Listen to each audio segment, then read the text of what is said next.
ভারতের tourist visa এখন বন্ধ রয়েছে, তবে সীমিতভাবে জরুরি মেডিকেল ও শিক্ষার্থীদের জন্য তৃতীয় দেশের ভিসা চালু রয়েছে।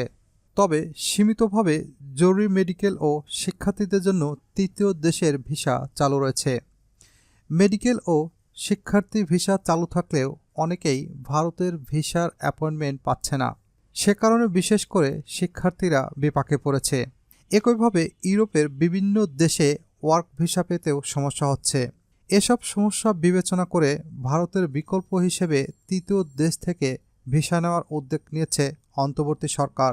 বাংলাদেশি নাগরিকদের পশ্চিম ইউরোপের সব দেশের ভিসা ঢাকা থেকেই হয়ে থাকে, আর বেশিরভাগ পূর্ব ইউরোপের দেশগুলোর ভিসা ভারত থেকে নিতে হয়। তবে 5ই আগস্ট সরকার পরিবর্তনের পর ভারতীয় ট্যুরিস্ট ভিসা বন্ধ রয়েছে, আর সীমিতভাবে দেওয়া হচ্ছে জরুরি মেডিকেল ও শিক্ষার্থীদের জন্য তৃতীয় দেশের ভিসা। তবে অনেক শিক্ষার্থীরাই ভারতের ভিসা না পেয়ে ইউরোপে তাদের গন্তব্য দেশে যেতে পারছে না। পূর্ব ইউরোপের বুলগেরিয়া, রোমানিয়া, পোল্যান্ড প্রভৃতি দেশের ভিসা নিতে বাংলাদেশি নাগরিকদের দিল্লি যেতে হয়, কারণ এসব দেশের দূতাবাস ঢাকাতে নেই। এসব দেশে প্রতি বছর অনেক শিক্ষার্থী পড়তে যান। এছাড়া রোমানিয়ায় এখন প্রচুর বাংলাদেশের কর্মীরাও যান। তবে ভারতীয় হাই কমিশন ভিসা সীমিত করে দেওয়ায় শিক্ষার্থীরা বিপাকে পড়েছে। এদিকে ভারতকে পাশ কাটিয়ে বিভিন্ন দেশ থেকে তৃতীয় দেশের ভিসা শিক্ষার্থীরা পেতে পারেন, সেই উদ্যোগ নিয়েছে বাংলাদেশ পররাষ্ট্র মন্ত্রণালয়।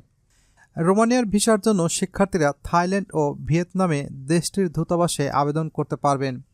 এছাড়া ভিয়েতনাম, পাকিস্তান ও কাজাখস্তানে বুলগেরিয়ার ভিসার আবেদন করা যাবে। এদিকে পররাষ্ট্র মন্ত্রণালয়ের বিশেষ উদ্যোগে ভিয়েতনামের হ্যানয় এবং ইন্দোনেশিয়ার জাকার্তার দূতাবাসে এরই মধ্যে 86 জন বাংলাদেশি শিক্ষার্থী ভিসা আবেদন করেছে। সূত্র জানায়, দিল্লিকে পাশ কাটিয়ে ইউরোপের ভিসা তৃতীয় কোনো দেশ থেকে নেওয়া যায়, সেই উদ্যোগ নিয়েছে পররাষ্ট্র মন্ত্রণালয়। বাংলাদেশের কাছাকাছি অন্য অন্য দেশ থেকে যেন ভিসা পেতে পারেন, সেই প্রচেষ্টায় চলছে। এই লক্ষ্যে ইউরোপের বিভিন্ন দেশের সঙ্গে আলোচনা চালিয়ে যাচ্ছে সরকার। এছাড়া ক্রোয়েশিয়া, বুলগেরিয়া, রোমানিয়া প্রভৃতি দেশের ভিসা যেন বাংলাদেশ থেকে পাওয়া যায়, সেই প্রচেষ্টাও রয়েছে সরকারের। এদিকে জানা গেছে, গত 1 ডিসেম্বর ইউরোপের 3 দেশে সফরে গেছেন পররাষ্ট্র সচিব। এসব দেশগুলো হলো জার্মানি, চেক রিপাবলিক ও বসনিয়া হার্জেগোভিনার। বাংলাদেশের নাগরিকরা যেন সহজেই চেক রিপাবলিক ও বসনিয়ার ভিসা পেতে পারেন।